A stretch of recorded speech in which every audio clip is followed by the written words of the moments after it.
Hello everyone, welcome to OSS Red Team videos once again. My name is Ron Rihal, and in this video we are going to cover the Big Hack Challenge, where you guys were asked to do a security audit assignment. So this challenge focused on hacking into different target networks that was assigned to you guys to hack, and to record vulnerabilities that you found and submit that as a security write-up or a pentest report to the company, or to the Fixis company in this case. So I'm going to give you a quick rundown of all the vulnerabilities that we had, and explain, at the end I'll explain why we decided to do this and why is it important for you guys to have practice like these things. Okay, so for the starting part, we're just going to dive right in to the part from the introduction. So reading the security audit assignment PDF that was given to each team that was participating on this challenge, and we're going to understand what the report was, what was asked from the people competing or participating on this challenge. So the first part that we're going to start is with the introduction, which is right down here.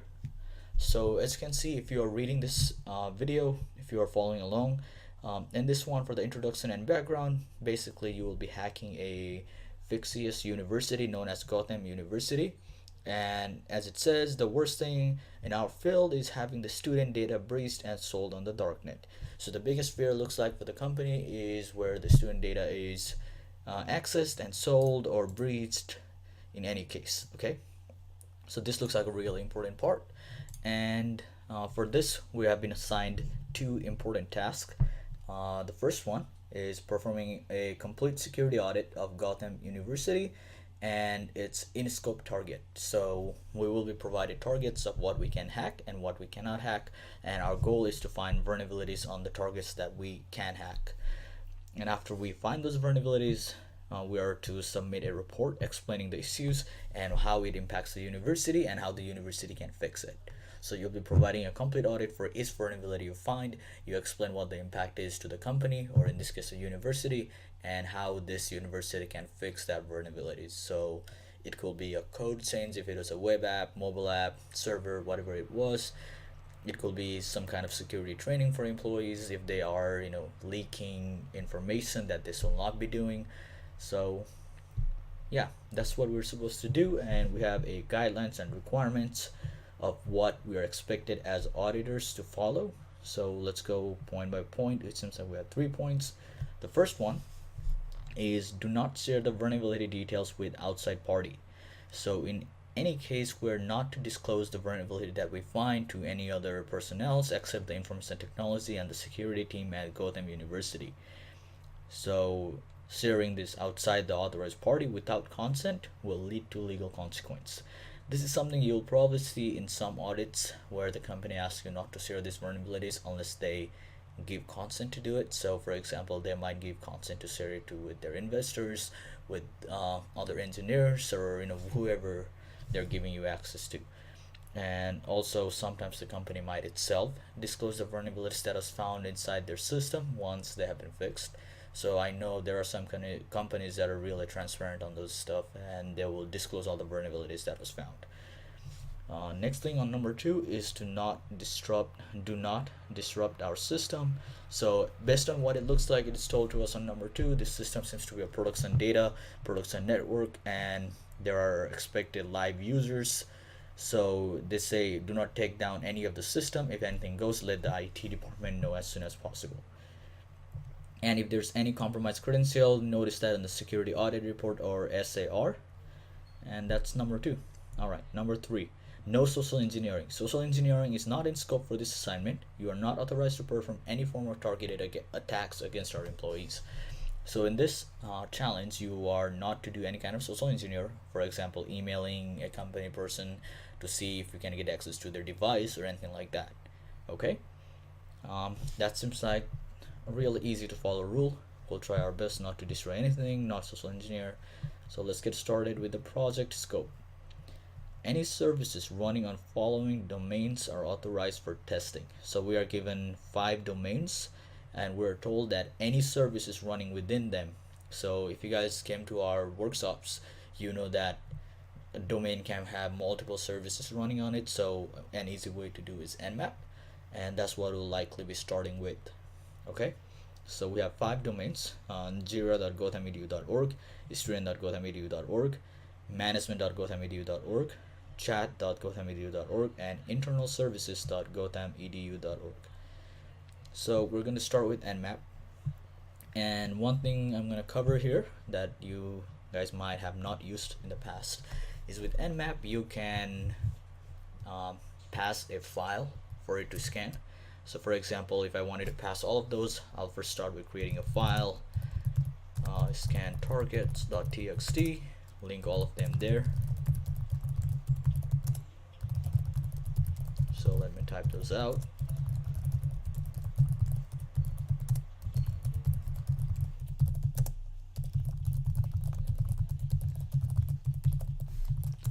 Save that, and once we have that ready, all I have to do is nmap tag I capital L scan targets.txt and let that start running. So while it's running, what we'll be doing, I'm just going to quietly explain. So the scan results is already in, but before we dive into that, I'm going to explain that our goal is to test each of these features and find vulnerabilities on them, and by means of vulnerabilities, our goal is to find any security risk that is impactful to Gotham University. Okay, so let's get started with Jira because that's the first thing in our list. So we'll start with jira.gothamedu.org and see what it has. So if we can see, there's port 22 open, that's an SSH instance. There's 445 open, that's a Microsoft DS instance.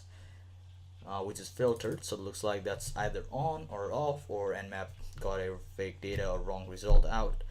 So we'll look into that at the end. And we have another open port called 8080. So let's give that a shot and let's start with that. I'm going to actually start in incognito mode because it's easier. So let's close that. Let's just use this. So let's do that, and we see it looks like a regular Jira page. So if you have not seen Jira, Jira is an Atlassian web app that's used for project management. So a lot of companies use this to make sure all their projects are done in tasks, so you can assign different tasks to different employees and different features. So you can basically, if you're creating API endpoints, if you're creating different production code, this is perfect to have as a management tool.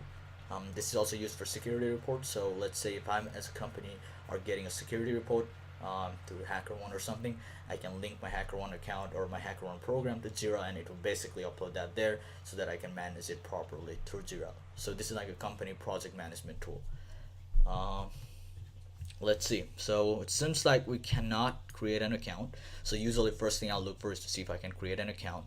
Another thing to look on Jira is to exfiltrate some info, for example filters or projects or anything that a company is working on.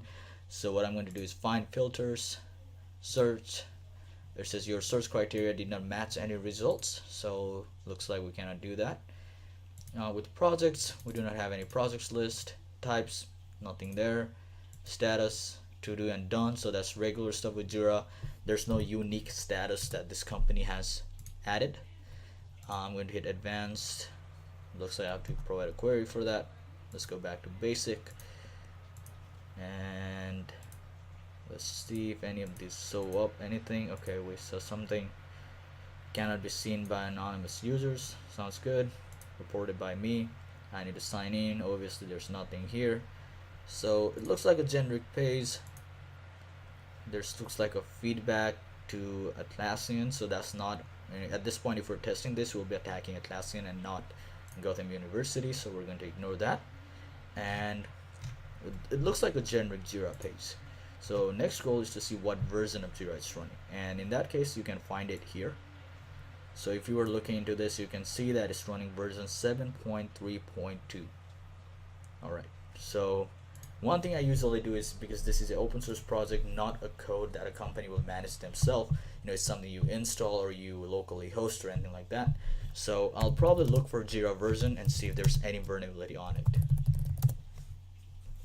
Alright, so we're looking for Atlassian Jira version 7.3.2. AWS server keys, so that looks super interesting. let's say auth plugin not as the discovered vulnerability permits unverified HTTP GET request to carry out actions. Cyber criminals can easily extract, steal sensitive information, or inflict more damage from within the network via an SSRF attack to extract AWS metadata. And it seems like all versions of Jira before 7.3.5 is vulnerable on this. So now the goal is to find the exploit. Seems like this doesn't have it, so I'll look for SSRF Jira exploit. Hopefully there's something. Bug bounty write-up. During my reconnaissance of military websites as part of the department, blah blah blah. Alright, here we go. Instantly I probed the first website I found by visiting google.com through endpoint. The full URL will look like this, so it's a hidden military website. Seems like it was a bug in a military website. Plugins, or users, icon URI, consume URI, and that'll load Google. Let's see if we can do this. So it looks like what this does is it requests the website. So in this case, the blog writer wrote google.com, and the request will be sent from the server. So let's remove this, and looks like that worked for us. Alright, so let's say if it works if I do something like localhost. So I get an oops error. So that's interesting. So now we want to see if this actually is making you a request from the server side. So in that case, you can use something like requestbin.net, which is super useful. In this case, I'm just going to use Netcat because we have used that in the past. So let me do that and port 8080. So I'm listening on, this is my IP address. I think it's 19. Actually, let me cancel that. Make sure I'm on the right one. So 6670 18819. Yep. So listen on port 8080, and it's making a request. So we did get a hit, and it is from Apache HTTP client Java version, and it's from 45798544. So let's go up, and let's see what the IP address of this thing was. So it was 45798544. So it looks like there's an SSRF. So this seems like an important bug that I can note down to the company. So I'm going to create a new blank document and start noting down different vulnerabilities. So for now, I'm going to create a heading for all of these so that I can have their notes. There's Jira, there's chat. So control enter. Actually no, let me just insert some info that I have found. So I found it's running version 7.3.2, vulnerable to SSRF, and for now we are not yet sure if I'm able to hit internal stuff, because if you notice I'm just hitting external IP addresses and it's making a request. So I'm just going to take a picture of this and save it. So right now I'm just taking notes. We don't know how bad we can exploit this, because our goal is to see if we can escalate this further. So I'm going to take a picture of that, save it. Actually, if possible, let me see if I can draw on this. Okay, that's not good. Let's erase that. But it looks like I can highlight, so I'm going to highlight this IP address right here and save that. SSRF. Alright, and I'm going to do insert image, upload from computer, desktop, SSRF, and we have that here. Let's make this small. So now we have note that there's a possible SSRF here. It's running Jira version. Shoot. Alright.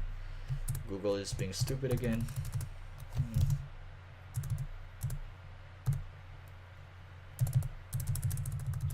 Google. Alright, I'm just going to add one more note before that.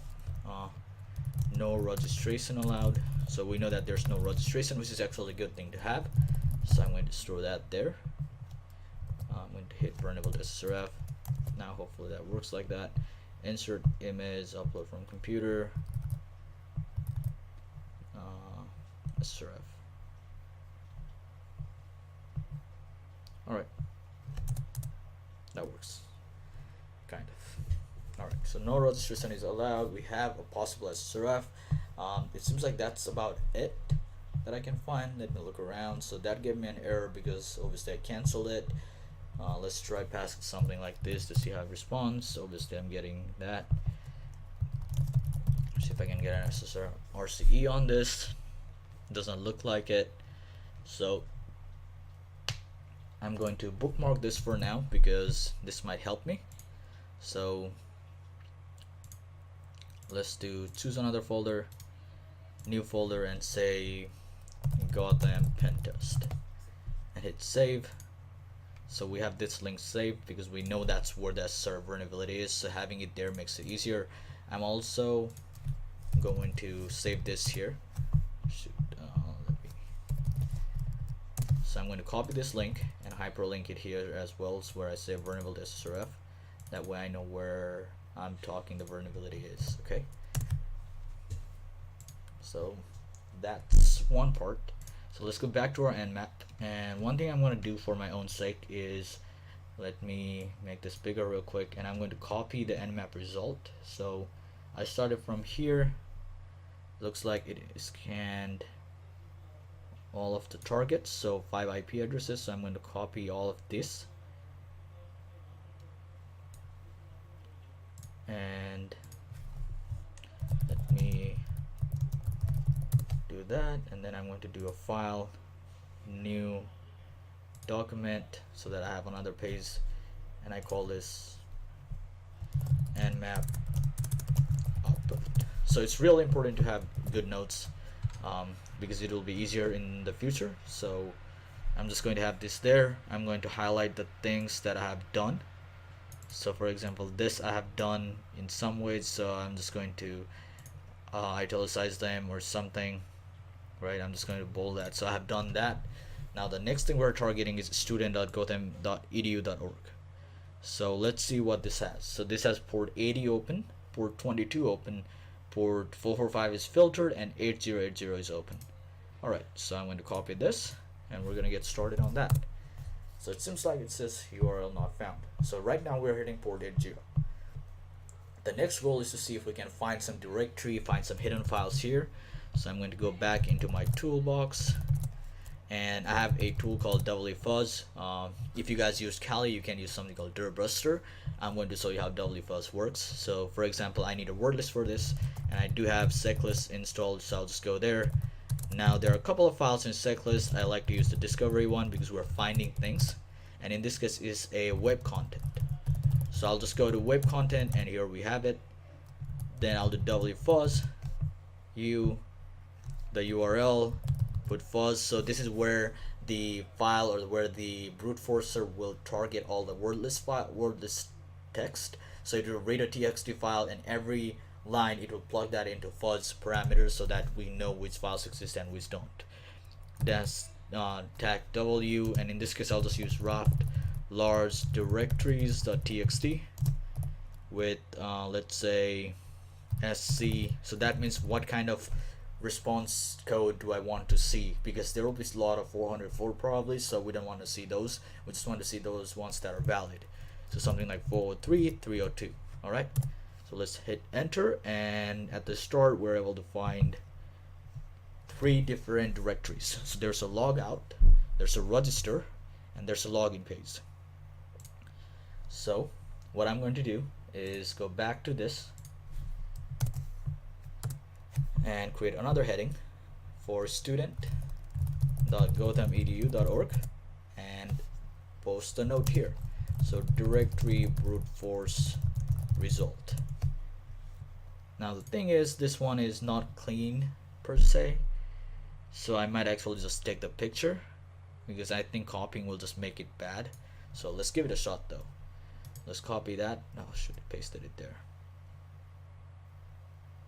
I'm fine with that. So I copied it already. Yo, what the hell just happened? There we go. Something just happened. Oh, just make it go back. Yo, what?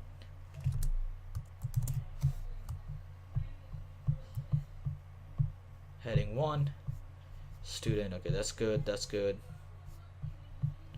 Now I'm going to insert something like a table so that I can just have a clean version here and paste it here. So now I actually have an output result here, right? So it makes it kind of easier for me when I'm reading this. So we have 200s for register and login, and logout is giving a 302. So let's give it a shot by going to login first, see if that works for us. And we have a login page.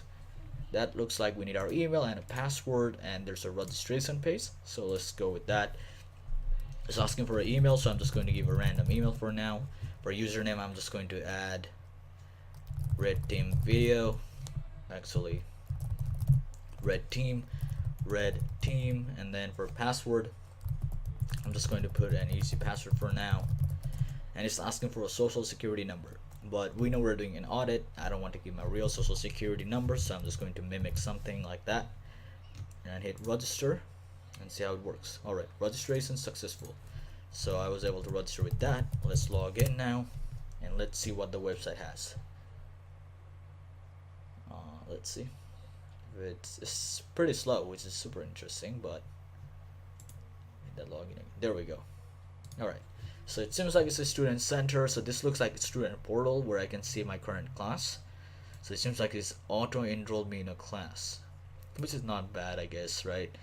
And then we have transcript section, and we have 0 notifications. I'm going to quickly go to network tab to see what API or any calls, if there is, that it makes. And doesn't seem like it's making any. It's just calling homepage and seeing the result. Sounds good. So let's go to transcripts, and we see we have a transcript for year 2018. We have the transcript file name, and there's a download option. So we'll hit download, and hopefully it downloads the transcript for us. If nothing goes down, if nothing lags out. So let's see. There we go. So we have transcript. It seems like it's using AWS for the file storage. So there's a transcript PDF file, there's a signature that AWS is using to make sure no one else can access this, and it has all my info. So let's see how the request is made for this, right? Because I want to see how this thing works. So it seems like when I go to download, let me show it to you guys. If I do inspect element, you can see here there's a call to API download underscore transcript /9. So that seems like 9 might be an ID of a transcript, of a user ID, or whatever that is, and it has an API endpoint that's generating that AWS link and then redirecting us to that. So that seems nice and interesting. So let me change this to something like 1, right? Missed that. Let me do it again. So there we go. So as you can see, I have modified that to be 1. I'm going to hit download, and hopefully we generate someone else's ID.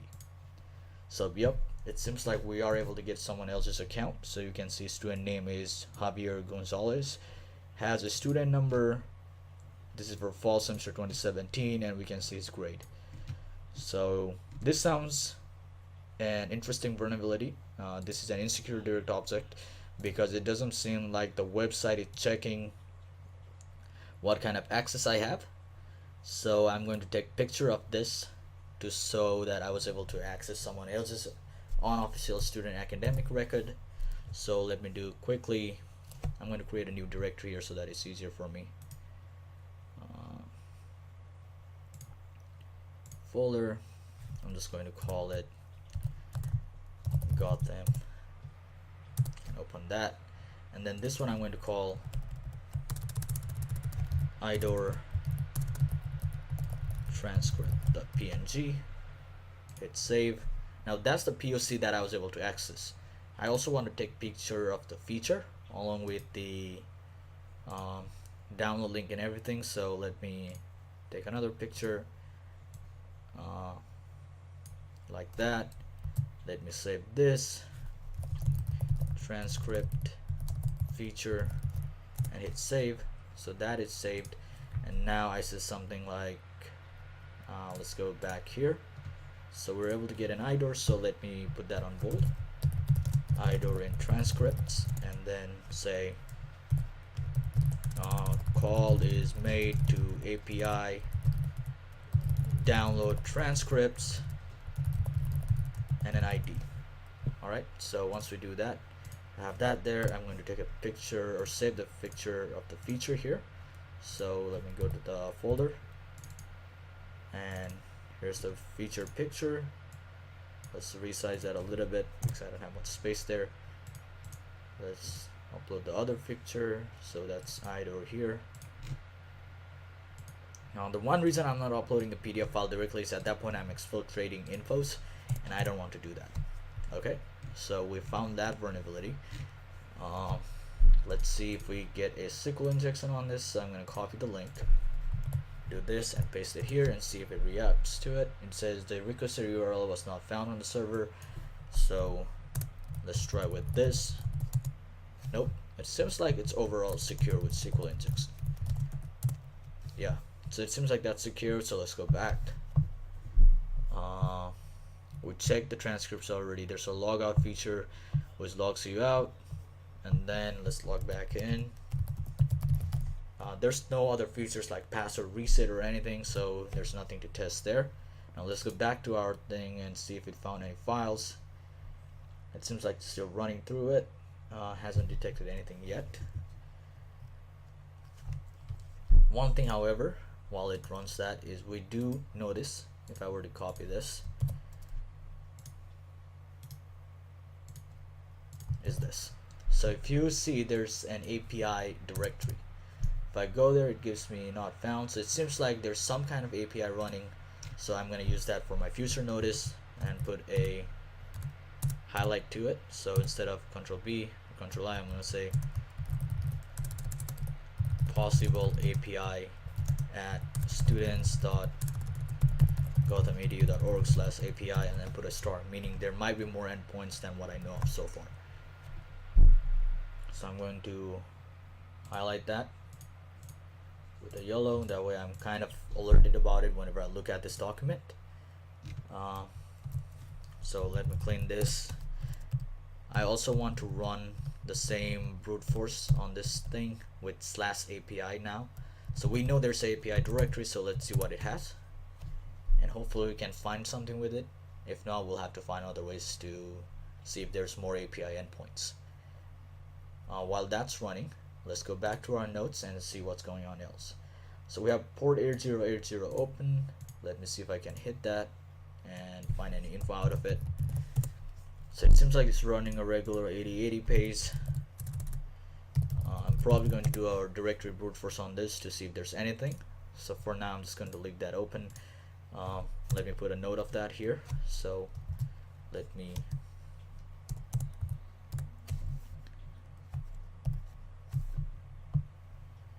hit none there, and then so I can say this is all for port 80, right? So I'll just do this.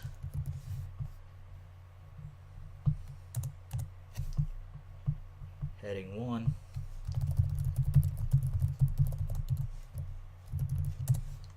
And then I'll say something like, Apache default page requires directory file brute force. So we want to, in future, see if we can get access to some of the files there, if there are any. And in the meanwhile, I'm just going to leave that as it is and move on to the next target. So we're going to come back to port 22 and 445 at the end. Now we are in management.gotham.edu.org. Alright, so let's go to management. And it has the same kind of page as we saw with students. Okay, this is interesting. So we did find an API endpoint right now called API/me. So what I'm going to do is actually take a step back and hit this again and see if I can pull something with that API. So we definitely now know that there's an API endpoint here. Alright, so it seems like there's an API endpoint that returns a JSON response. It has my transcript, so you can see there's an ID and the name and the year of the transcript, the username, and it has the class and the grade that I have on that class for this semester, whatever I'm registered on, and my student ID. So The goal is what happens if I change this to something like that. That didn't work. So what I was trying to do is see if I can pull someone else's info with the API, but doesn't seem like it allows that. So let's go to /me and see if we can exploit any API JSON exploits and see if there's anything I can do. So looking at this, there's input validation, there's JWT, audit logs, security headers. What is course? So if you see, it says endpoints course allowed origins. So let's look at our header and see what our origin looks like. So I'm gonna hit enter. So if I go here and let's move this here and go to our headers list, you'll see that our response headers doesn't have anything. There's content length, there's that. So now what I'm going to do is try to exploit course. So course exploit POC or something, right? I want to see what that means. Seems like there's an article on that. And you'll see what this person did was it made a call from JavaScript XHTTP to the API endpoint for this website they were testing, and then they sent it with credentials, and they noticed it was allowing their website in course, and they noticed that it was working. So we're gonna give this a shot and see if it works. So for this case, I'm just going to use a pretty familiar website that most of you might have encountered, and that's W3 Schools. If you don't know what I'm talking about with course and stuff, don't worry about it. We will cover that over the spring. But right now, I'm just running down through this because I have used course before. So head was already closed. So let me do /html then. Oh, he already did it. Okay. So now we need to pass our get URL. We see that this is currently messed up, so let me fix that.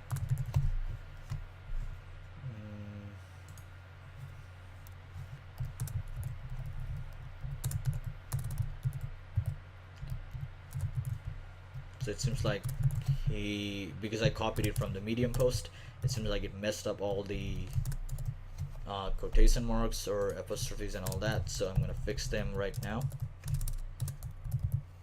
Body unload course, so it's calling the function course.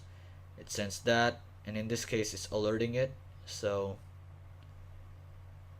let me just do that. So I'm just going to remove that for now and just make it alert with the response text whenever it succeeds.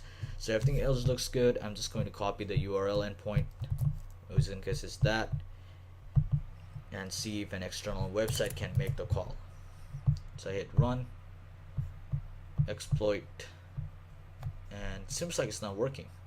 So we might be secure on this instance, and let's see what it says. Failed to load resource, blah blah blah. HTML button on click, course is not defined. So it seems like it's JS error. So let's fix that.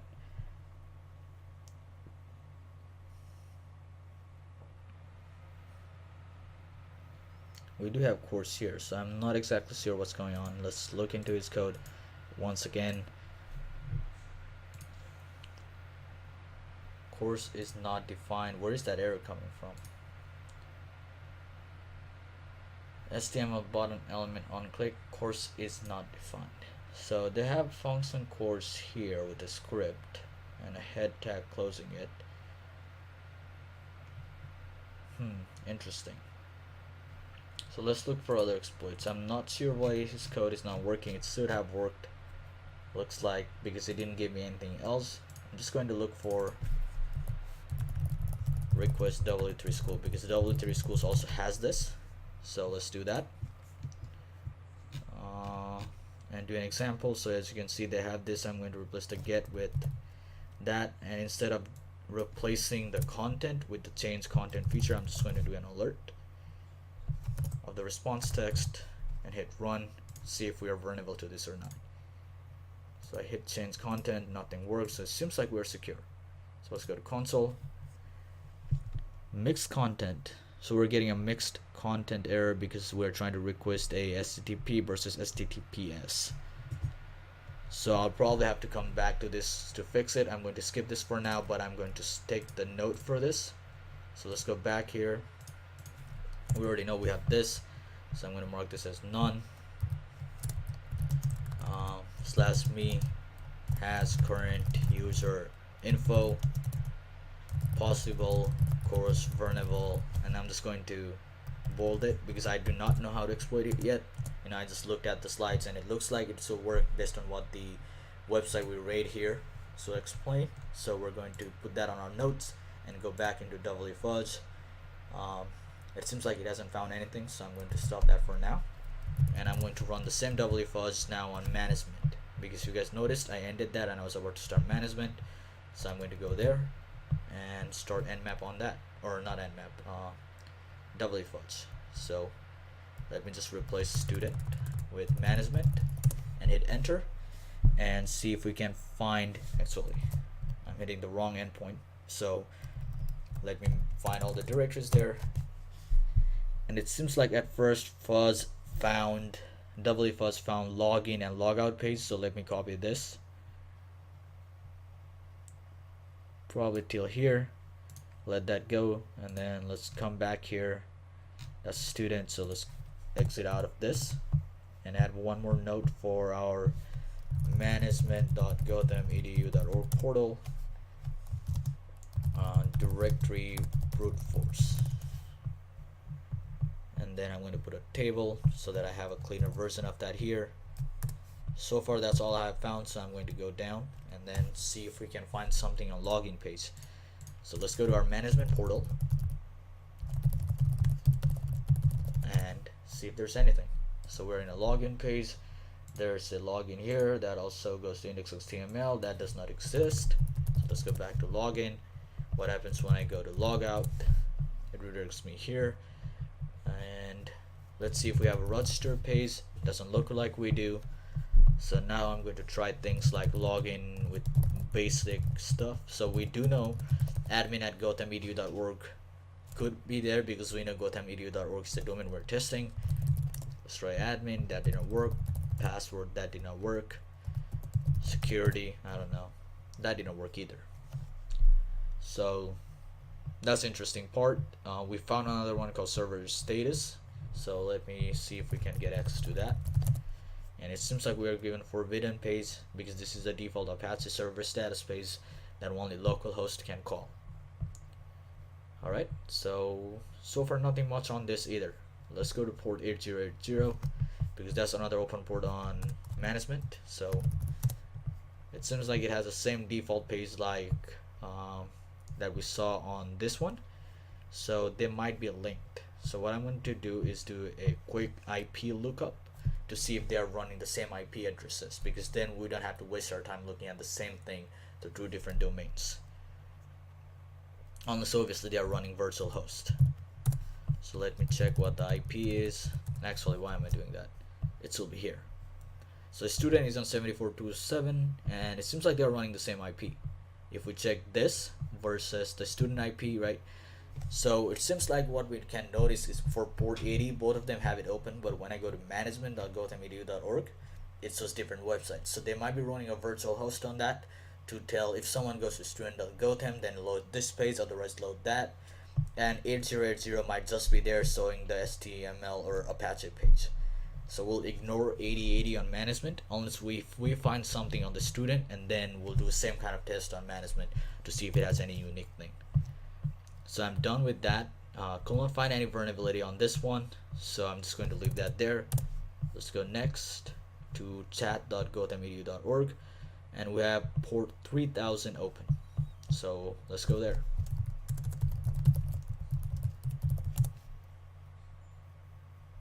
That's closed.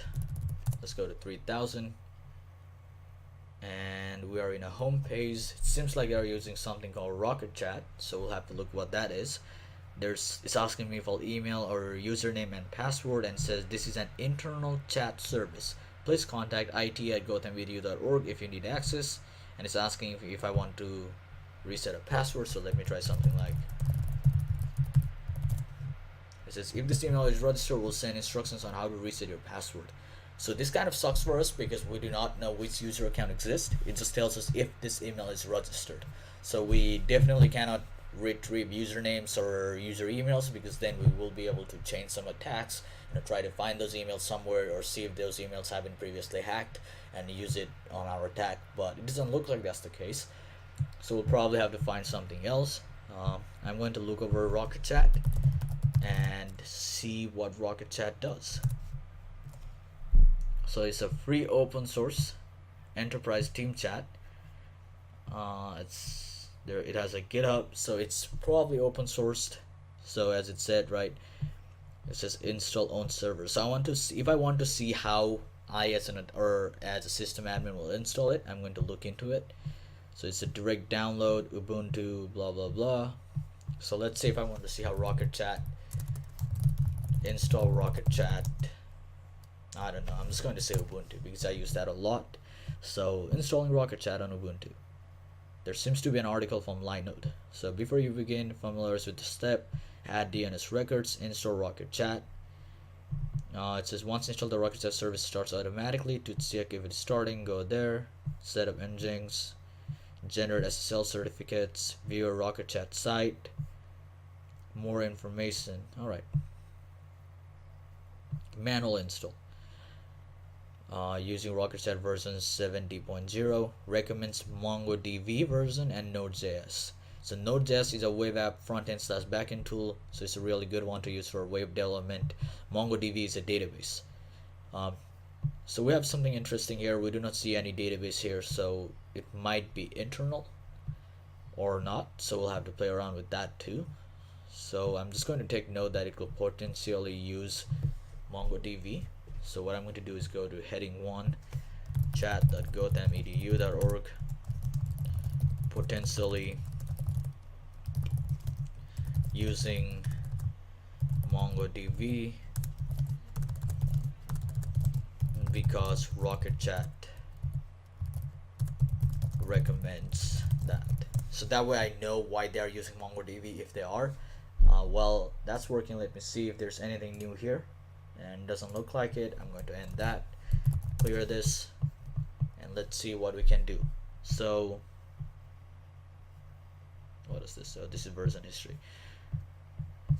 So I'm going to look up for exploits that people have done on Rocket Chat, Rocket Chat MongoDB vulnerability or something, and see if there's written blogs on it or something.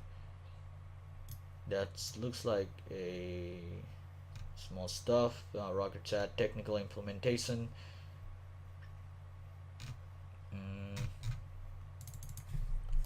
They're using MongoDB. Let's see if we have any vulnerability on MongoDB. Alright, the MongoDB hack. What does that mean by verified secure? Recently there have been reports of malicious attacks on unsecured instances of MongoDB running openly on the internet. The attacker erased the database and demanded a ransom be paid before restoring it. If you believe your database was attacked, see the suggested steps. These attacks are preventable with the extensive security protections built into MongoDB. So it seems like a lot of companies are messing it up, and the MongoDB are publicly accessible. So in this case, I want to see where MongoDB runs to see if my Nmap missed it. So let's see default MongoDB ports. So we have these ports. I'm going to do Nmap -p MongoDB and then do chat.gothamedu.org. Or I'm just going to do this, see if we find a Mongo instance. Alright, so there's a MongoD instance open on 27017. Our Nmap was able to hit it, so I'm going to try to connect to it. The question is, how do I use it? Connect to MongoDB remotely, because we want to see if we can publicly exploit that. That's set up a user, open on EC2, MongoDB restart. So it seems like there's a Mongo shell that we can use. So I'm going to install Mongo shell. Connect to DB, blah blah blah.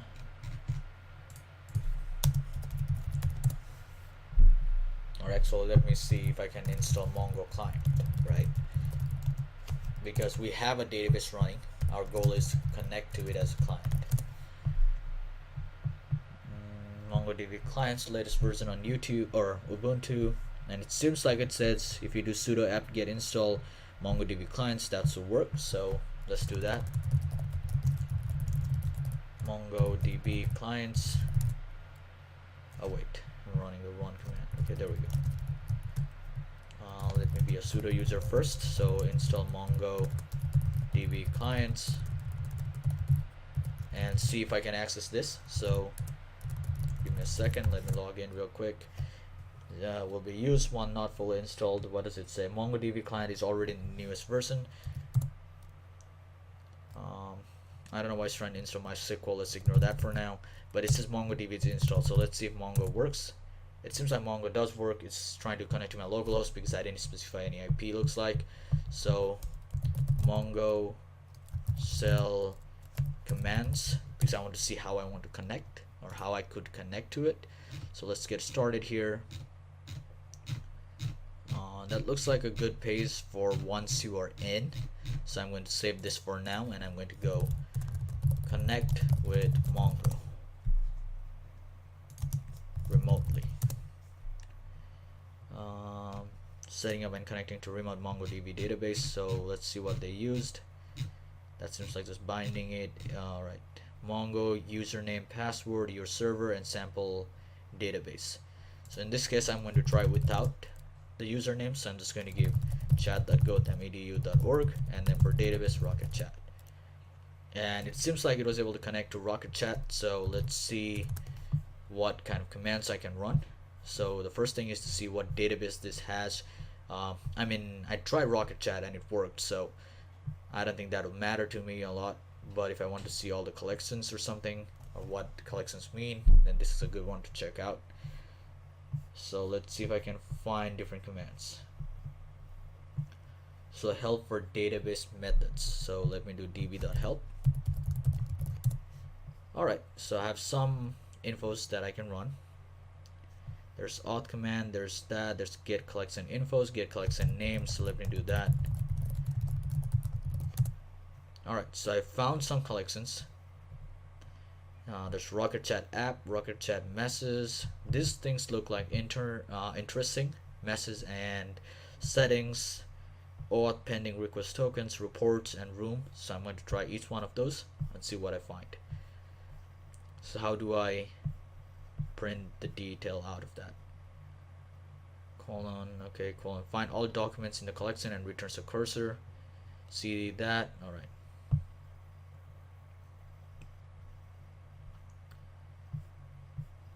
Let me see. List all collections in MongoDB and see how that works.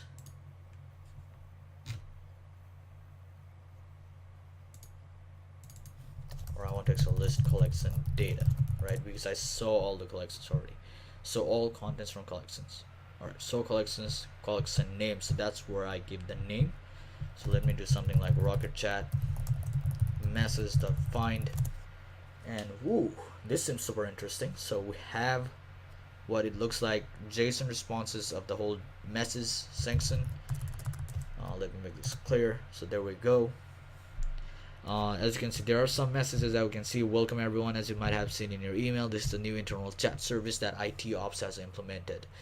And we can also see usernames of what looks like people that signed up. So there's IT Ops, J Carmona, M Hernandez, J Christiansen. So as you can see, it's going there. I'm going to actually make this pretty because it's really hard to read it. So close that. Let me go here. Pretty JSON MongoDB cell. So it seems like .pretty works because I know this is the cursor one. So let me try this. Oh, that's nice. So let's go with this and see what we can get. So we have list of users. So we have IT Ops, J Carmona. So let me write that on my notes. Come on, don't lag. There we go. So we have our chat section here. I'm going to insert a table, probably something like that, and then list all the usernames. So I know there's it.ops. Actually, I'm not going to do this. I'm just going to do this. it.ops.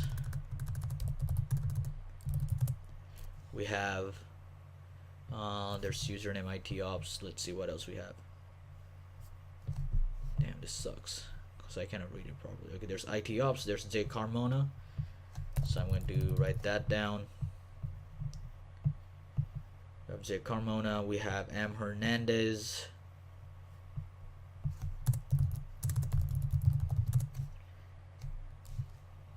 J Chrissy Jensen, and Harris, because this could be some things that we can use when we are attacking, so it's super useful to have.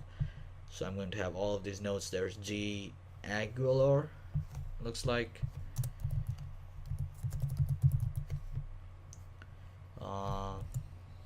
G-A-H-M-A-D-N-I-A, G Twomley.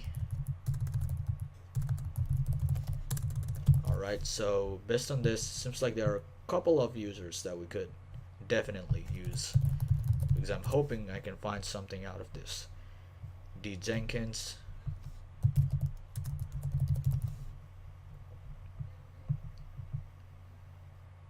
and it seems like J Maivich, so we don't have that yet, so let me put that too. And I think that's it, because we're seeing a repeater with IT Ops. And it seems like IT Ops sent a message saying we have a security audit going on this week. Let's make make sure everything, but for us to have a running system, we need something to prove we are secure. Okay. Can you make sure the API is documented? So in Jira. So that's super interesting, because if we go back, we're looking for APIs already, and it says there's something on Jira. So I'm going to say possible API documentation.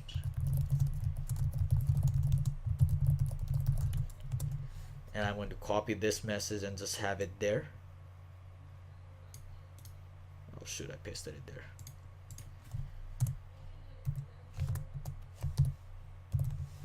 This way I know that there was some kind of reference to API endpoint. So let's go back. Let's see, so he asked for that. Note to myself, finish the API endpoints and push it out completely. Let's read it actually. We have a security audit this week, so where was I? To make it easier for me to deploy endpoints faster, finish the API. Hopefully there are no bugs on this, so we're definitely going to test the API endpoints once we find details on that.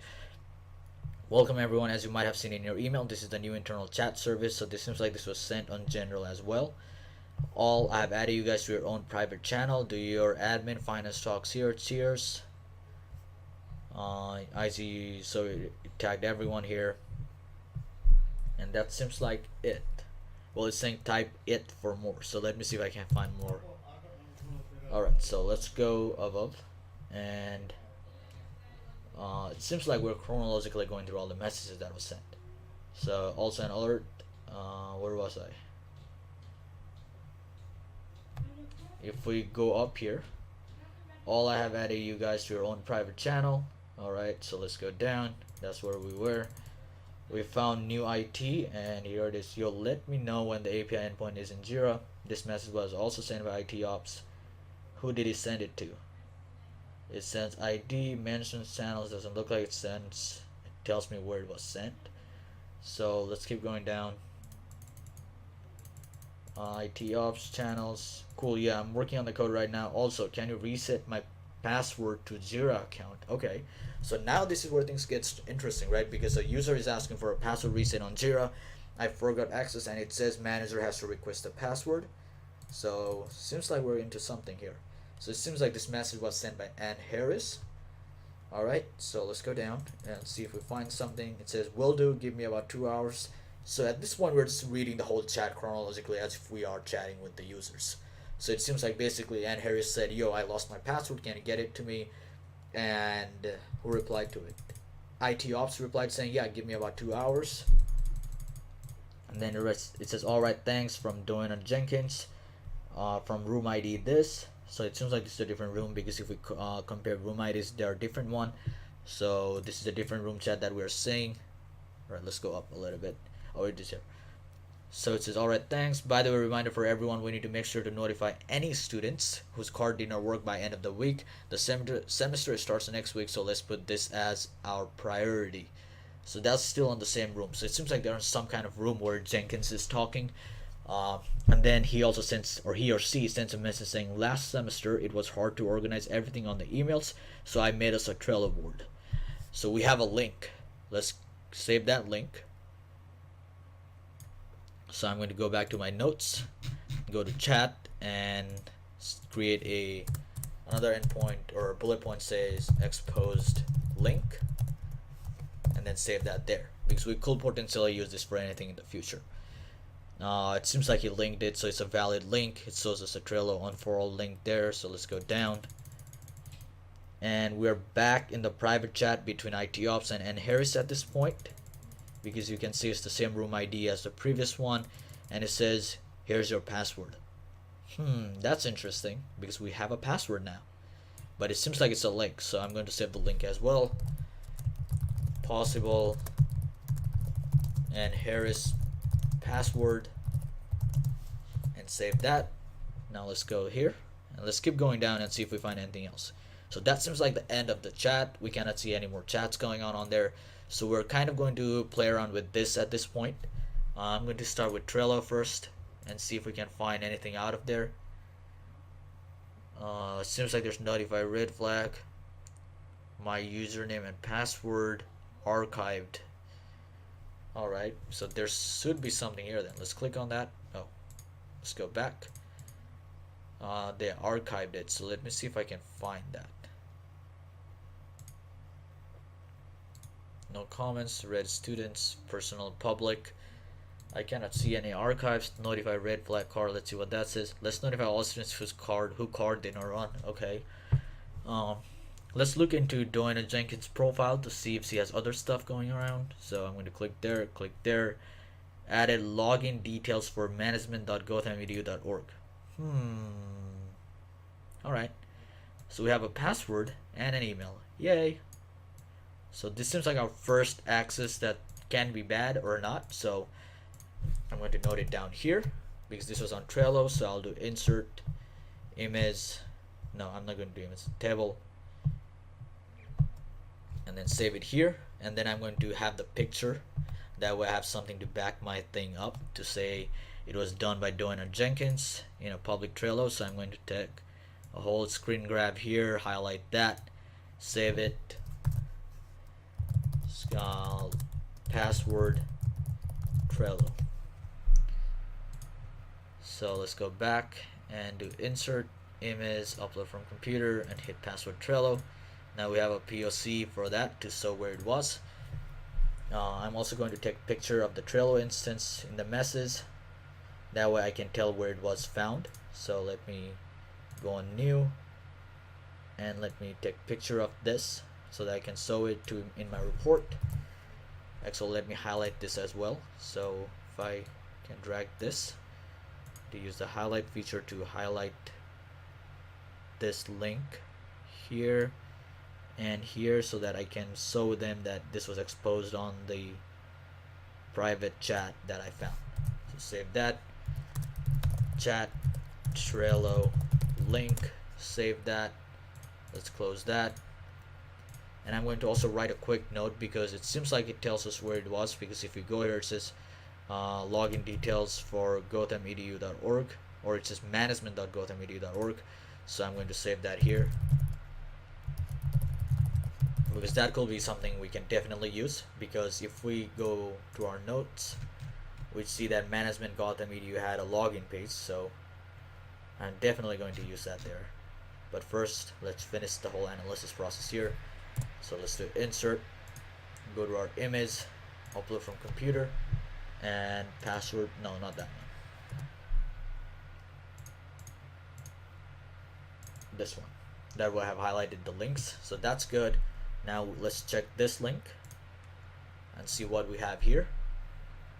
Alright, so we have another password here. That's nice to see, and in this case we know this is password for N Harris. So I'm going to go here and then do N Harris. So I have his password here. I'm going to take a screenshot of first the Trello board. So where is that? And do snipping, new, take that much, save, password, and Harris, and save that, because this is super useful to have as my notes. Insert image, upload from computer. Alright, so I've imported that image as well because I can use this on my security report. And I'm also going to take an image, kind of a small image for this one, to show that I was able to visit the link and then see the password. So I'll just take a picture of that, save that, password private bin. So that's where I found the password. As you can see, the URL is privatebin.net. And then I'm going to do this. So now we're going to start, because we went over the chat log, we didn't find anything else on this chat instance. So I'm going to get back here and start with Jira. So we had a possible vulnerable SSRF. The reason I'm going back is I don't want to test the internal services yet, because I want to test the info I have right now. So let's close this, and let's go to our Jira instance and see if we can log in as Ann Harris, because that was the user requesting the password reset. Copy his password, paste it here, and log in. Alright, it says we're able to log in. So I don't want to save that password. It says you have currently no issues assigned to you. So now I'm going to take a picture of this because I was able to use the password to get access. So this shows that I have access. As you can see, the activity stream disclosed on there proves the access that I have.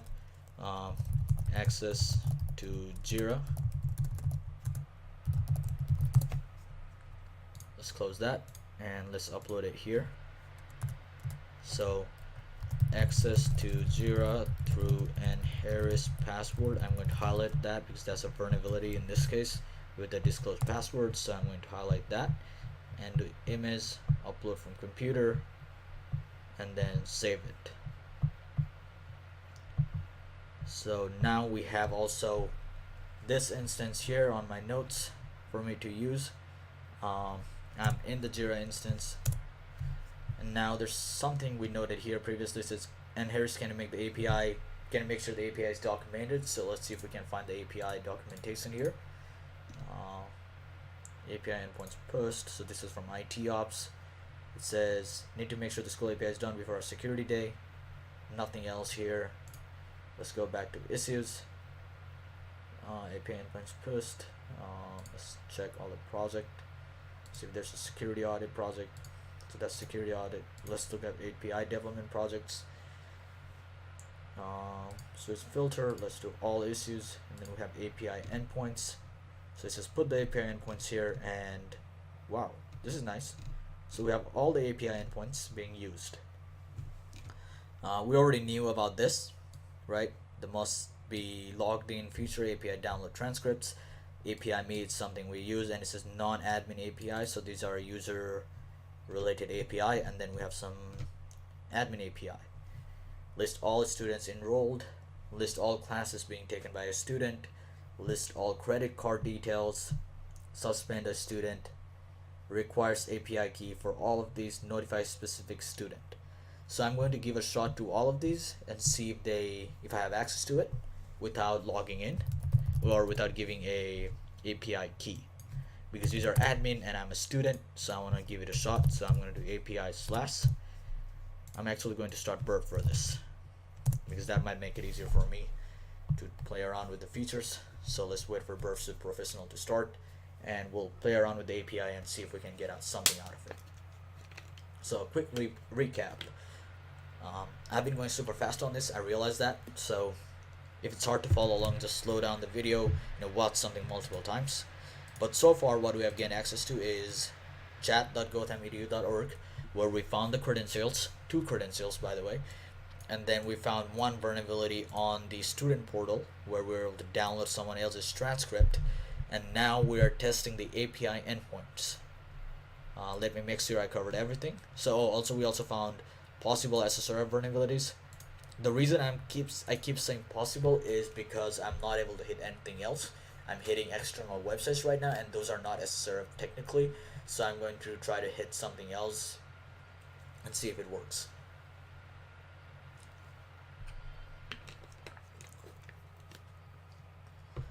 So I'll get back to that at the end and see if I can exploit it. For now, let's check our API endpoints. So we have Firefox here. Let's go to student.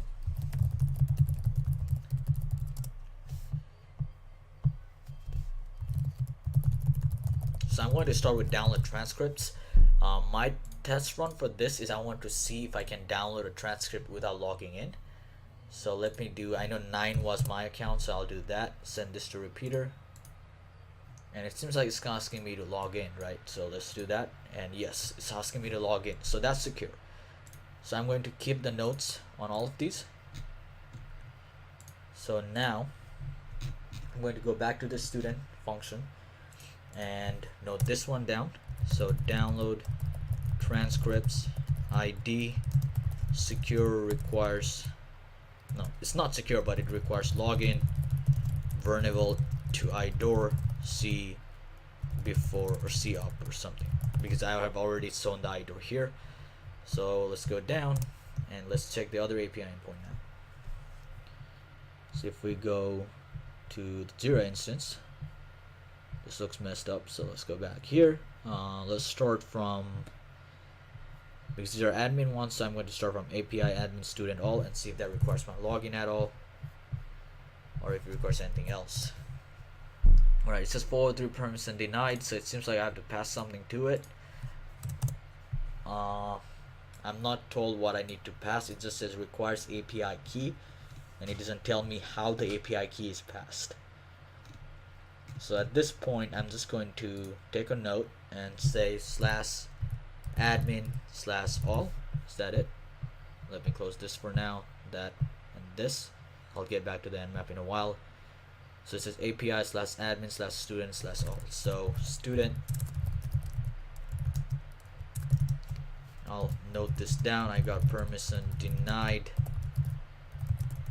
Requires API key. One thing interesting on this is that I did not get redirected to the login page, so it doesn't seem like I need a login. It seems like all I need is some kind of a key to tell that I have authorization to access it. So I'll test that and see. I'll put that away for now and see if I can access something else. All right. API admin student classes string :ID. So it seems like it's passing a string in this case, compared to if we go down here, it's passing an int. So we're gonna have to find an ID taken by a student. So let me do student classes, and I'm still getting permission denied. Well, it's different. It says permission here and 403 access denied. So one thing I'm going to quickly try is, if you notice, it says a string.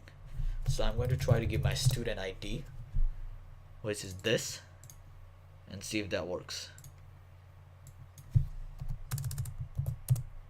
Nope. So I do not have access to it. So that's pretty nice. So this one is also secure, so I'm going to copy that, because we know that this is not vulnerable. So let me copy this for now, paste that there. Let me do Control B because I don't need to bold this. So I'm going to remove the bold for this for now, and write 403 access denied. If you guys are hearing a background noise, I'm sorry for you. I feel sorry for you because there's some background noise going on right now. So yeah, let's go to API admin payments now and see if we can access that. I'm just going to use this from now on. So API/admin/payments. Let's go back and hit go and see if we're able to access. Whoa, what the heck? Alright, so we pulled some really sensitive info, looks like. So what I'm going to do is quickly install on Burp. I don't know if you guys will be able to do it, because if you guys saw, that was a JSON one and it's really hard to read. So I'm just going to install a JSON beautifier real quick. So give me, where's that? There we go. Reinstall that. Extensions, I have it here. No, let's have it there. JSON beautifier is there. Let's go to my repeater tab and do this. So we have a card number, a card type, bill paid, so if the student has paid a bill, the payment ID, the security code,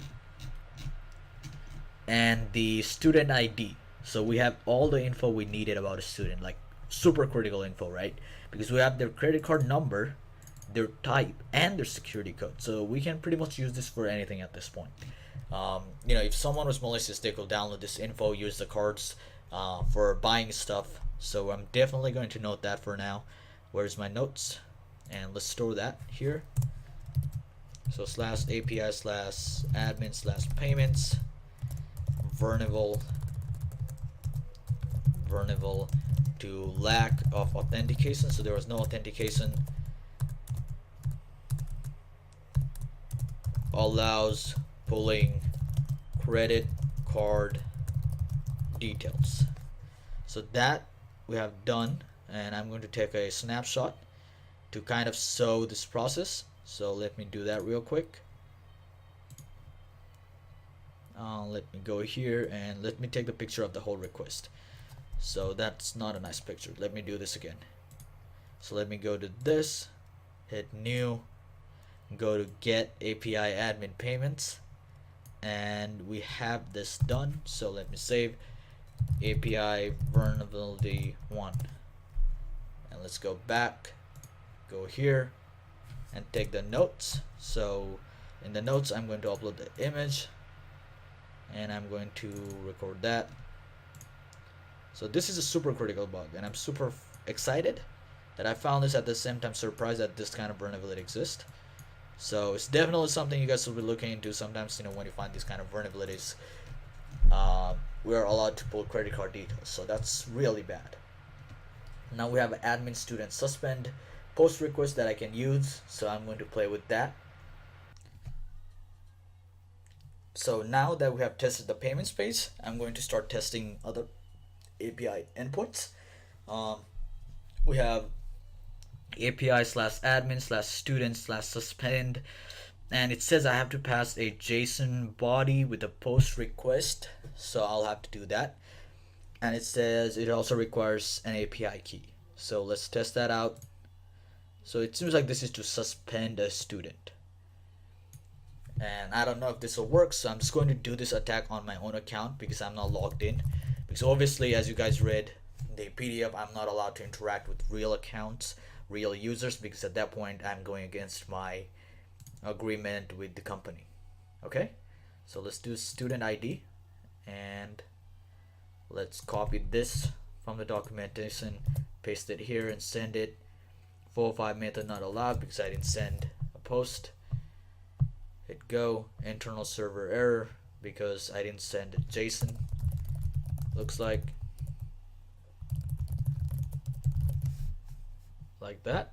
Hopefully student ID does not exist. Okay, so what's the student ID? 9? I don't know. We did send this and it says it does not exist, so I'll probably have to use my other student ID that was alphanumeric. So let me go here and copy this and paste it here and hit go. This student is suspended. Oh god. Alright, is there a way for me to verify that? Because it doesn't seem like it's giving me that output here anyway. Yeah, there's no difference here, so I'm just going with the idea that it allowed me to send it. So I'm just going to take note until I have a complete POC to prove that I was able to suspend someone.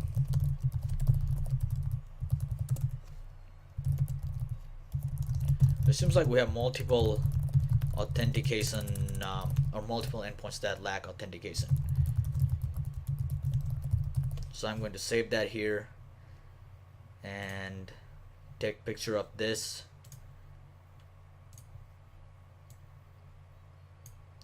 Highlight the important things.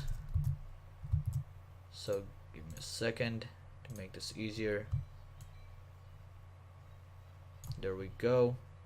And the student ID, and as you can see I'm not logged in, so I'm just going to save that.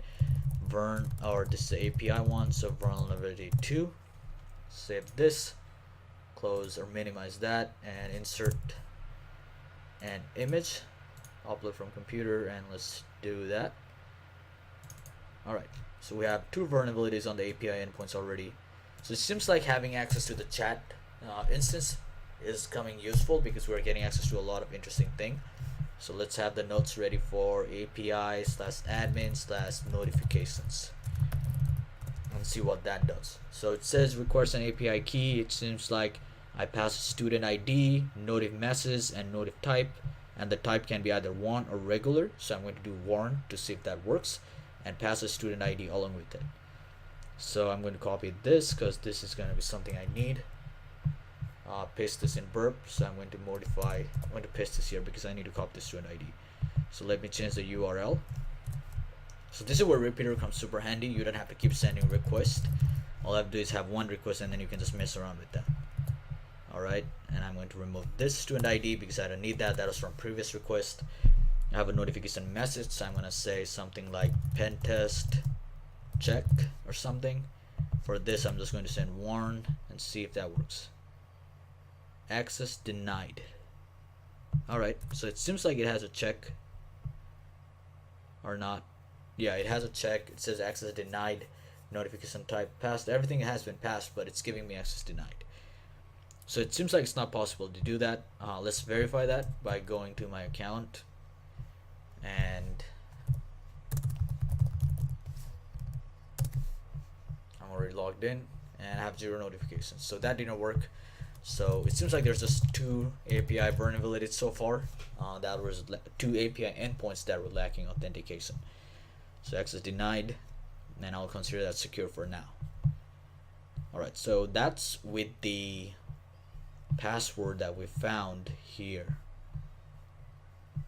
And here is for that, it was Jira instance. Let's see if we find anything else on Jira as this user. Obviously we can do anything we want as this user, right? So let's go to dashboard. We can see all that stuff. We can do profile, and we have all Jira software users, API, all that. It doesn't seem like we have admin privilege, so I think it seems like IT ops is the guy who has admin privilege. I'm just going to log out, or I'm just going to keep this here for now. So I'm going to bookmark this and hit done, because I might use this in the future, see if I can exploit something else like once I'm logged in. So I'm going to keep it there. And let's go back to our password list. So we checked the Ann Harris password. Now let's check our Trello password, because we found a password for management.gotham.edu.org, and we know there's a login page there. So I'm going to copy this, go here /login, and it's asking me for email and password, which I have.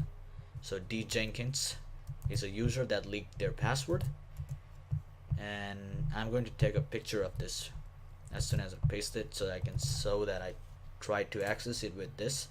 And if it gives me access, I'm gonna say access was granted. If not, I'm just gonna say access denied. The password was no longer active. So login page management, and let's see what happens. Ooh, whoa, whoa. All right, that was not bad. We're able to log in. So let's just take a picture of this too. And because it says welcome D Jenkins, I'm able to use this, save this. Now I want to see what I can do with this, right? So let's play around with the instance and see what we have. So there's a dashboard which results in the same. Home results in index, doesn't have anything. So it seems like overall there's not many features, except there's all students, all classes, payment history, and message student. Alright, let's start with all students. God damn. Alright, we're able to access all the student data, and it seems like you can check here that red team, the account that I was testing, did get suspended because I have activated option, and that was because if you noticed what I did here, I did a post request with the admin suspend. So that definitely worked. That was super interesting.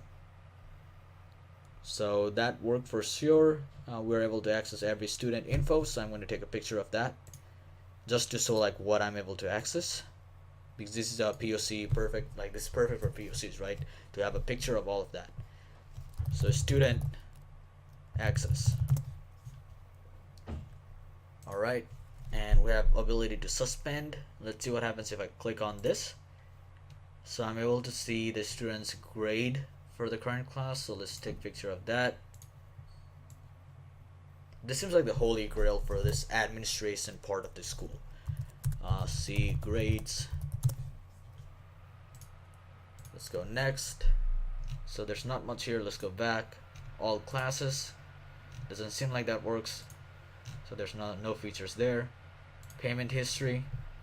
We're able to pull the same info like we did with the API endpoint. So if you guys noticed, we made a call to, where was that? This one. So it seems like this page gives us that same data. And let's do that. Finance data. Alright. And we have a message student feature, so I'm able to message a student, warn them or anything. So what I'm going to do is use my account.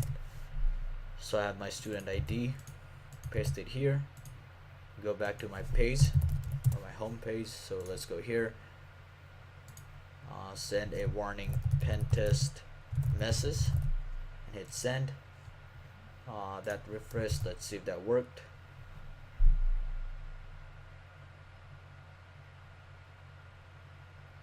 It seems like the website is lagging a lot. So there we go. So we're able to send alert as a student. So I'm going to take a picture of this, so I can send alerts to students directly from this portal. It's kind of useful for administration to use it, but as soon as someone gets access, they can do a lot of bad things with it. So I'm going to take a picture of this. That way I can say once the notification was sent, you can see what it looked like on the student page. So student page notif. So overall, that looks like all the feature there. Not many features, but important features. So that's chat instance. Let's go to management. Access granted through the Jenkins password. Check chat.gotham.edu.org section, and then see all students. So what were we able to do once we got access? So let's go here. Let's find the picture for that. So it should be here somewhere. Student access.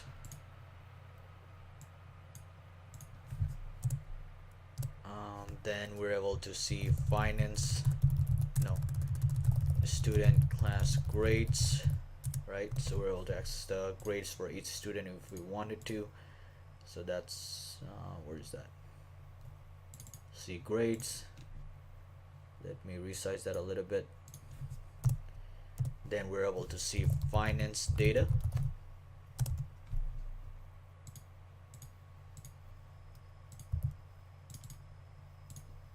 Alright, so I'm taking notes for that too.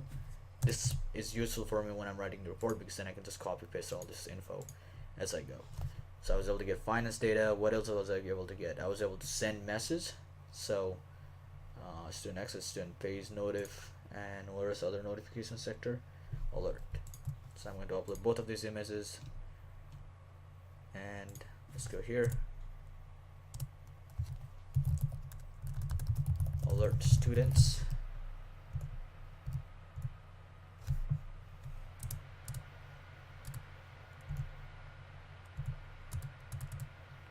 Come on, don't mess with me. Alright, I'm just gonna make it easier on me. There we go. So there's the picture for student board, and there's the picture from the alert sector. So there's that things. And we got access to management. So management is pretty much done.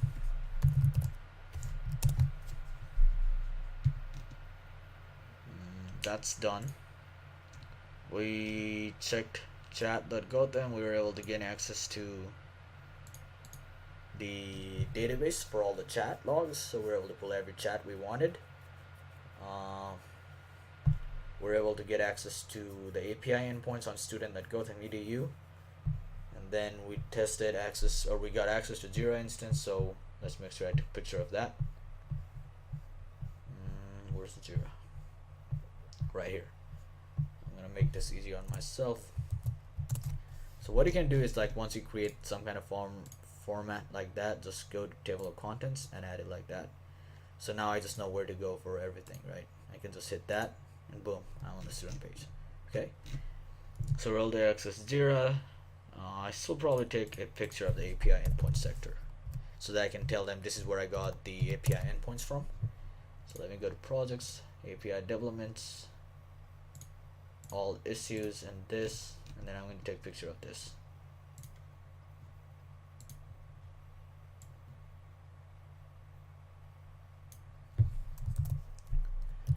Project API documentation, so that on the video or on the write-up I can tell them that by accessing the API or by accessing Jira I was able to see the API endpoints, and on the API endpoints I was able to see all the parameters I need to send and use that for my other attacks.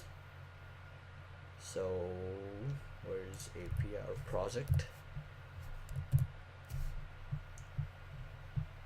There we go. That's perfect. So I'm just going to make this small and delete this page.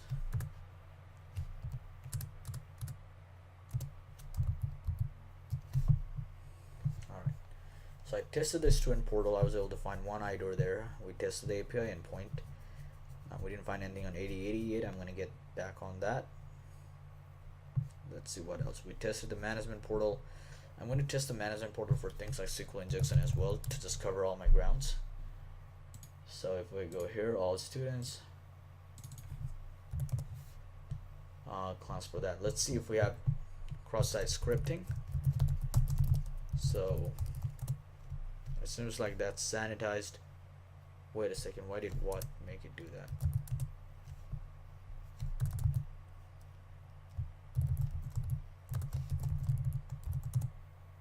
Alright, so that's so far so good. I'm trying to see if I can do template injections and stuff, so doesn't seem like I can. Alright, so far that's about it. I was able to get finance, I was able to message the student, and there's no point on checking IDOR here because this is the administration board, so I already know I can send messages to students as a school admin. I can see all the student info, including SSN, the payment details. So this is pretty bad access. Now let's check the next thing. Where's the internal service? Did I not provide internal service? Okay. I forgot to do an nmap on something, so let me do that. And see what we have access to. One IP address up, 0 host up. Internal services.gothamedu.org. Let's see. It seems like this thing is down, so we're probably gonna have to see what it does. Alright, it says SSH is open and 999 ports are filtered, and this is an internal service. So what I'm going to do is see what happens with port, if there's anything else running, so like that, and see what the output for these two ports are. Okay, let me do, because it seems like a lot of these are web apps, so I'm going to give that a shot. It says port 80 is filtered, and then let me try SSH into this thing. So SSH, I don't know, root at internalservices.gothamedu.org.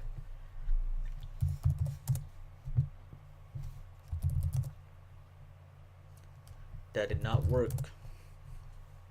So I tried logging in as root and a password tour. That didn't work, so let me try just root. That didn't work. I tried root password. That didn't work either. So it seems like the SSH is secure. So I'm gonna try to hit internal services with the website, just like visiting it, and see if it loads, and it seems like it's not loading, so that's interesting. So what we're going to do now is, it's an internal service, so one thing I'm going to give it a shot, a blind shot technically, is use my bookmark, and remember where the SRF was. I'm going to try hitting that. Alright, internalservices.gothamedu.org. Whoa, okay, that's interesting. So we are able to hit internal service. So it seems like for this case we can only hit it with Jira, and it seems like it's basically firewalling it in a way that if the request comes from Jira or the IP address in Jira, then allow it. So the SSRF comes in handy at this point. So there's nothing much we can do with this. I'm gonna try browsing around, see if that works. I get oops, an error occurred, so it doesn't seem like it's allowing me slashes. I don't know. I'm gonna try parameters, so s equal s. Nothing happens there. Command equals 1, because you never know if they have commands running on this. So I'm gonna try something like command equal ls. Nothing. Data. IP. Nothing. Let's try debug. Alright. It seems like we have an RCE. So using the debug parameter, it seems like I'm able to pass in system commands directly. So I'm going to give this a shot and pass in thing like I don't know. So that crashed. So it seems like having a space or something is gonna make it crash. So let's try without a space. That didn't work either. So it seems like Jira is blocking us to do space-wise attack.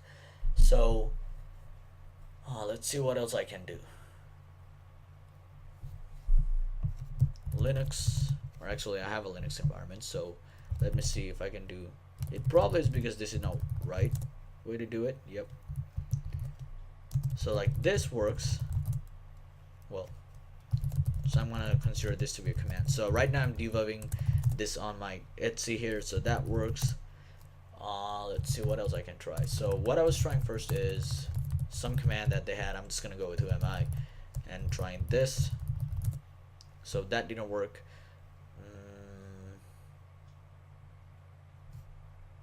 Let's look up IFS. That's it, Linux stuff.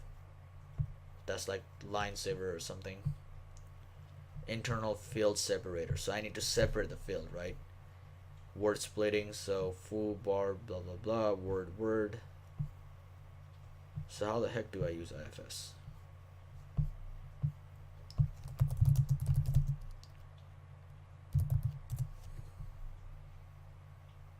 Alright, so it seems like using things like this might work. So I'm gonna run that. So basically what IFS does is it creates a space between things. So I'm gonna do cat and that. Oh yeah. Alright, so we're able to do cat, and IFS is creating an internal separator. So if we do something like cat, as you can see, that works, because for example if I were to do echo tango, I don't know, Charlie, I don't know if that works. So it just creates tango, and Charlie is a new command or something. So if I do this and then do echo Charlie, it prints out tango Charlie, right? So seems like this is a really cool thing I can use. I was able to pull out Etsy password. I'm going to see which instance I'm attacking, so I might run something like ifconfig, because I want to make sure I'm attacking the right thing. Alright, so I was able to do ifconfig, find the IP address for that. So let's see if that's the IP address that I had for nmap.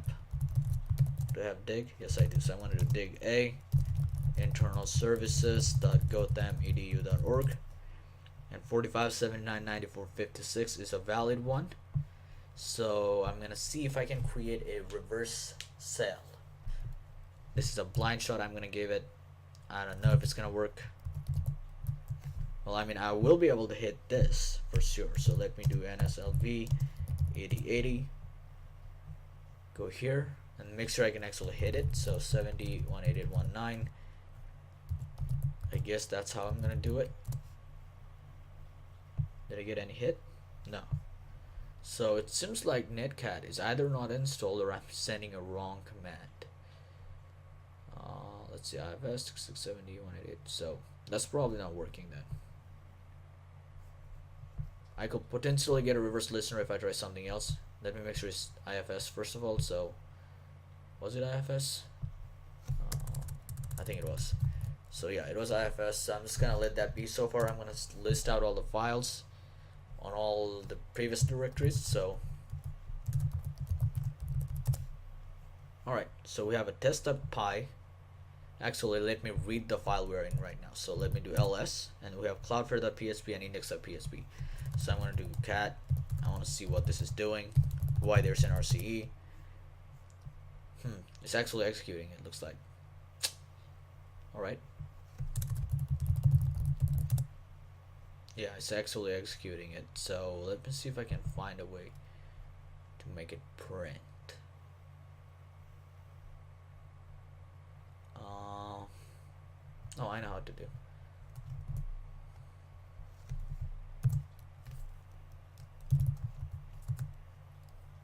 Hopefully this works. What is 66? 60? Wait, was it 66 or 60?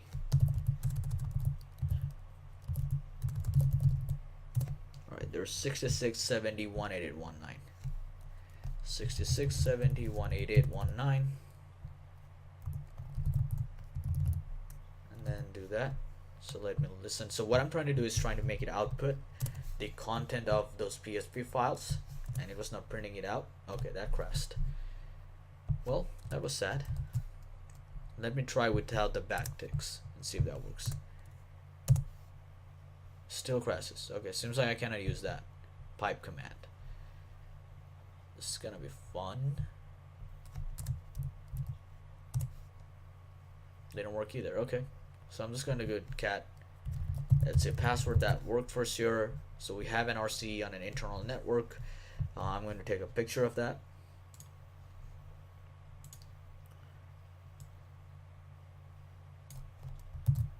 Actually, let me take a picture that shows it by using Jira. I was able to execute that. So exploiting this itself will be hard for a normal attacker, but in this case, because we had SSRF on Jira, we're able to get the RCE, right? So now let's see if we can print out those other files. So remember when I did this, we saw private key, test.py, and HTML. So let's do cat.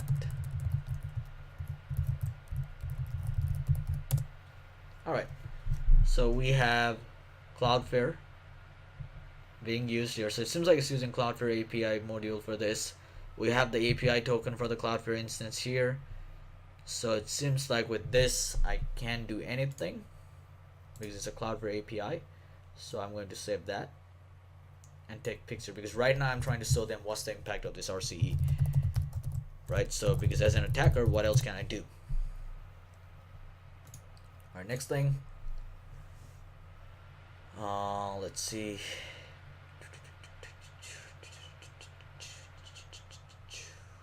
All right, we found that. Let's go back. What does private key have? Let's do this. Oh god. Alright, so we have a RSA private key. This is probably used for some SSH instance. So I'm going to take picture of this too. And as you saw, I copied this as well to see if I can escalate the attack.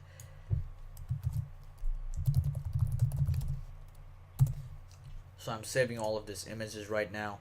I'm going to go here, control exit that. So I already have some private keys here. So what I might do is I want to see what I can do with the private keys. So I'm gonna copy my current private key to backup RSA, right? And then I'm gonna remove ID RSA, and I'm gonna do that and then save this. Why is it not copying it? Why is it crashing for me? Come on, don't do this to me. Copy. Go here. There we go.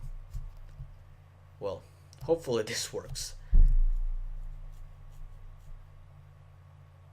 No, this is not gonna work. There's line breaks, so I'll have to figure out a way to do it. Let me check view source to see if this does it nicely. There we go. This is exactly what I needed. Alright. Now, nano ID underscore RSA. Paste that here. Now I have the whole private key of some user, which I don't know who user it is, and I'm gonna try to use that to SSH in and see if it works. So I'm gonna do SSH root at internalservices.gotham.edu.org.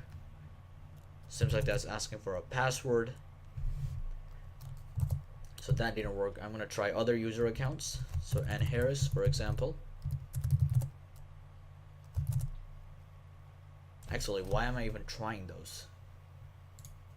If you notice, I can just do cat etsy password so I know if there's any other users.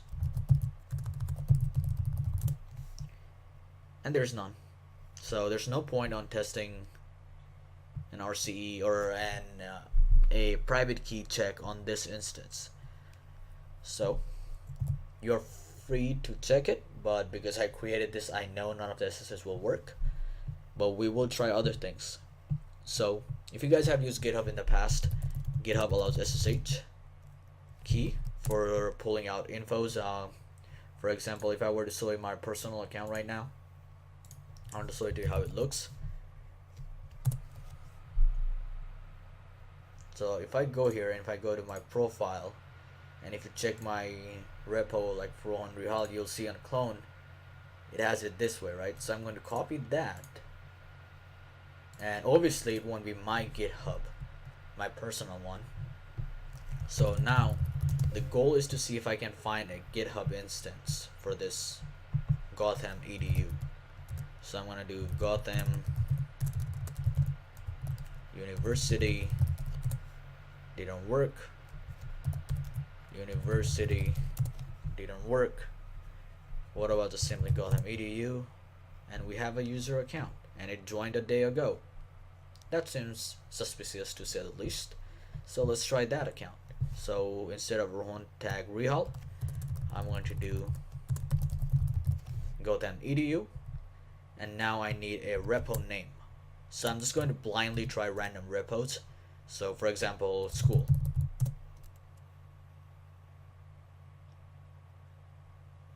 Load key, bad permission denied publicly, couldn't read from remote repository. So it probably doesn't exist, right?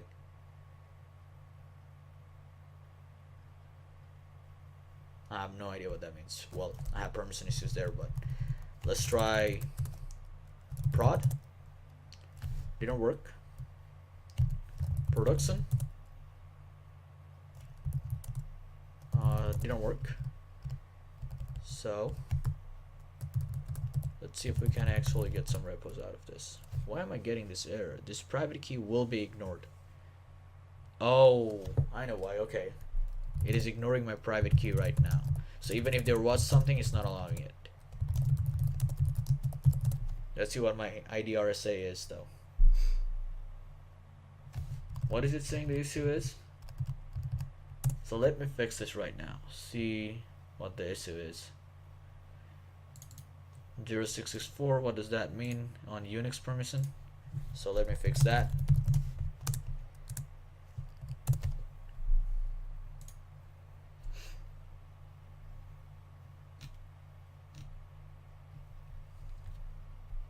So it seems like everyone can read it, and I just want myself to read it, right? So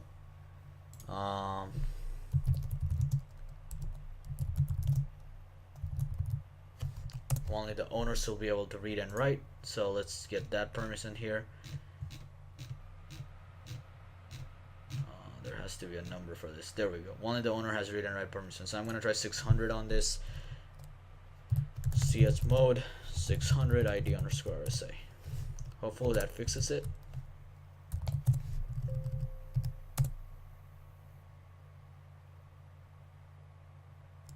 Alright, permission denied public key. So it seems like the repository that I'm trying to access doesn't exist. Prod doesn't exist. Production does not exist. Let's see. School. Nope, does not exist. So I'll probably have to try something else then.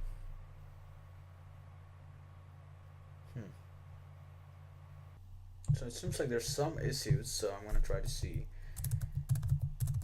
Generate public key from private.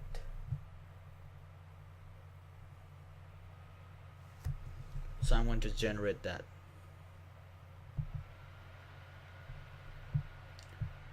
Because it seems like it's not trying to accept my public key, so what I'm going to do is copy ID .pub to be backup.pub, and then remove id underscore rsa.pub, paste that.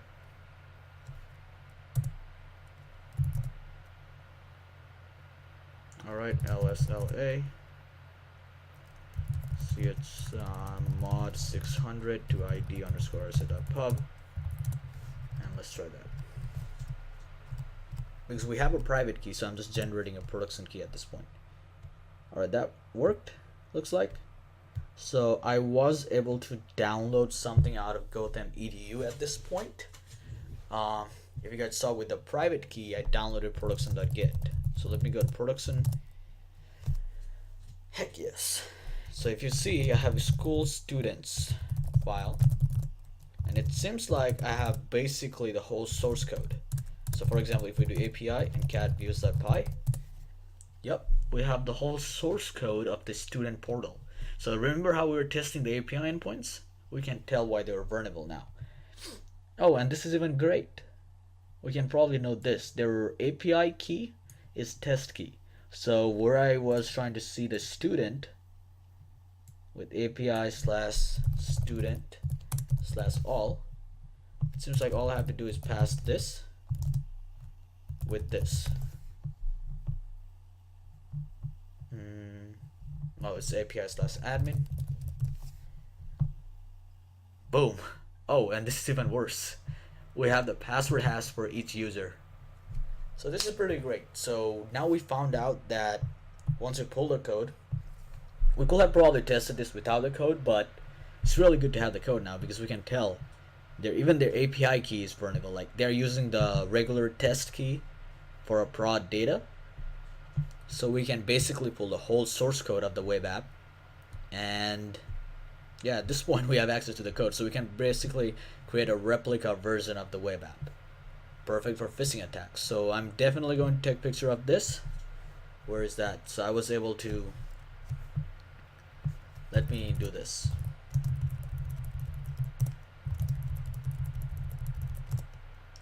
I'm going to remove production for now. Oh, shoot.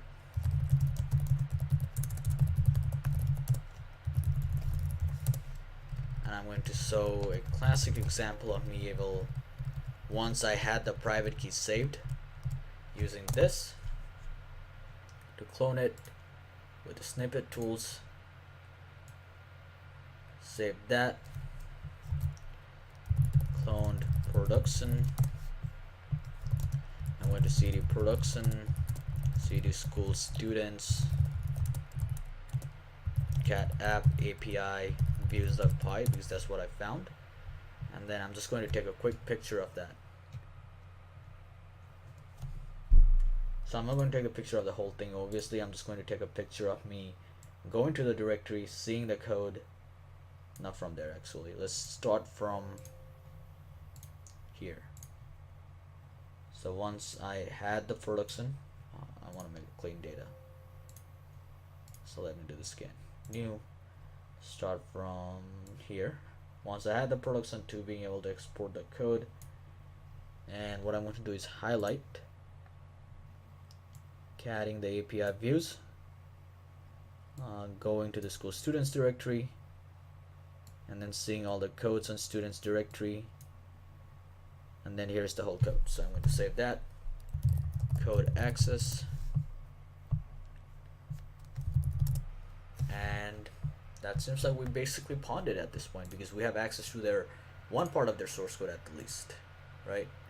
So let me go here, and I don't know even where I should put this. So, well, I'm going to put this under internal services for now. Internal services.gothamedu.org, firewalled and accessible only through Jira IP, SSRF to get the access, Control I, parameter to get RCE, and then with the RCE I was able to, so I'm going to upload all the pictures because I'm not going to write everything out. So let me make these pictures bigger. extra large icons so that I know which one I'm uploading.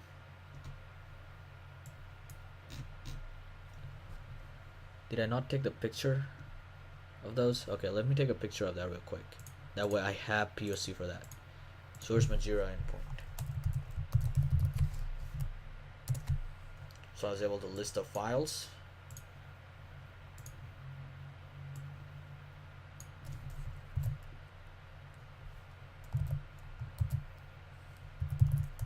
Oh, I do have RCE Jira.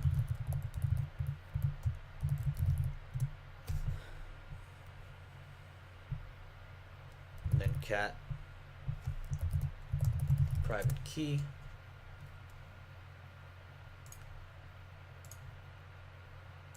So I'm going to save this as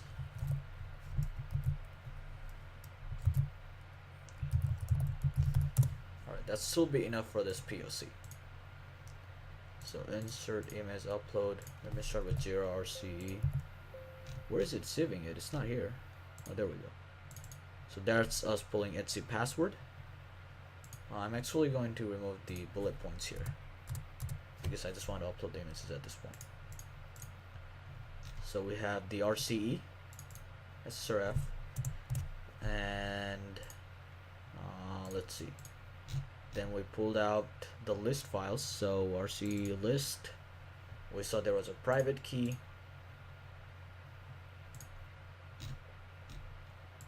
Then we uploaded the private key or downloaded the private key, and then we used that to clone. So where's my cloned production? From that I was able to code access, so the school students was able to read the code. So one of their services have been completely destroyed. I was able to get access. I was able to do this. So far we exploited Jira SSRF, we exploited chat, we exploited management, we exploited students. So we did a full security audit of the web app so far. So that's all I actually had as a vulnerability. So just to do a recap, if you were lost or something, the following vulnerabilities were present on the whole instance you were testing. Exposed MongoDB that anyone can access. So there was an exposed MongoDB that everyone can access. This MongoDB had a Trello and Jira password on it. So from Trello you got the management password, and from the private VIN you got the Jira password. Then you had Jira instance, which you use the export cred to get the API endpoints, and the Jira instance also had a SSRF. For the school student, we had a transcript IDOR and missing API authentications. We also found out later on when we got the code that they were using test key for all their API endpoints. So that's another vulnerability to note with commonly used API key. So for this one, you could have found without using the SSRF and downloading the code. If you tested a header with API key, you could have got that. There's an admin portal that we're able to get access to through the Trello password for D Jenkins, and we found out from there we can notify students, see their payment details, access students' data, and everything else. Then we used the Jira SSRF. So if we go here, we had a Jira SSRF, and then I went to the internal services, got access to the internal service from that, found a debug parameter that had an RCE, exploited the RCE to get a private key, used the private key to generate a public key, and then download a GitHub production data for Gotham University. So that was a chained privilege escalation from using Rocket Chat, getting the password to Jira. Well, you didn't need Rocket Chat, so just using Jira, logging into internal service from that, downloading private key, and then getting SSH. So this was, I think, the hardest vulnerability to exploit overall on this thing, because you actually needed to understand what you're doing. But overall, those were all the vulnerabilities expected on the system. If you found anything new than what I was expecting, then kudos to you. You probably found some updates. We will get back to you if we see you found some updates. But overall, I know this video was super long because I decided to do a whole audit. So thank you very much for watching it. I'm going to do a quick ending on why we did this, is because this is mimicking how CPTC will look like, where everything is linked together, where you have to go out of the box, understand how the feature is working, understand what the network does, and then be able to take really good notes. So if you see when I was doing this, I took 9 pages of notes. So I had notes for Jira. So for example, actually let's say 8 pages. I had Jira notes for SSRF, password access. I had student WFUS data, IDOR and transcripts, missing API authentications, management portal access with the login credentials, chat where I was able to pull all the users, exposed link for a password, so plain text password there. And then we had internal service that we attacked where we got an RCE, and then we cloned the whole data to an SSH or through a SSH private key and cloned the production data from there, and then we were able to modify or whatever we want to do with it. Alright, so that was it. This is how taking good notes can work. This is not the best notes you'll find. There are other ways to do it. This is a quick and harsh way to just have a note ready for you whenever you need it. And then we also had our nmap output here so that we can use those for future references. And that's pretty much it for the first test run of this security network, of this Verneville network. This is the first mini version of CPTC. I'm going to keep adding on to this, so you might, if you join the CPTC team, if you are invited to the CPTC team, you will be able to see some new things pop up by the end of spring. But overall, that's all the vulnerabilities that we had. Hopefully you guys enjoyed it. I know it was hard, but that's how it is sometimes. Alright, thank you very much, guys.